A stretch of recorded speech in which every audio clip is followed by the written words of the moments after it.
KIA जा रहा है। तो हमारे साथ यहाँ पर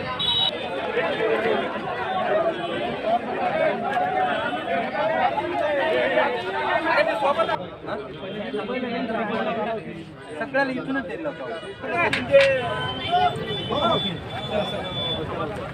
सभी गाड़ी जैसे जी के बीजेपी में जाने के बाद जाने के बाद क्या महाविकास आघाडी की सीट पर असर होगा? कुछ म्हणणं आहे की 5 लाख लोक मतांनी आमचे उमेदवार जिंकून येणार असं दावा केला.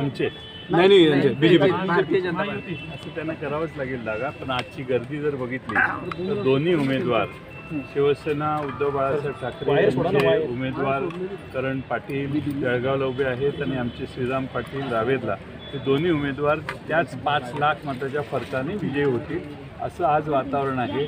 जळगाव जिल्हा प्रचंड शेतकरी, शेतमजूर, जळगाव जिल्ह्यातले उद्योजक, छोटे व्यापारी सगळेच या भारतीय जनता पक्षाला विटलेले दिसत आहेत. त्यामुळे या आमच्या दोन्ही जागा फार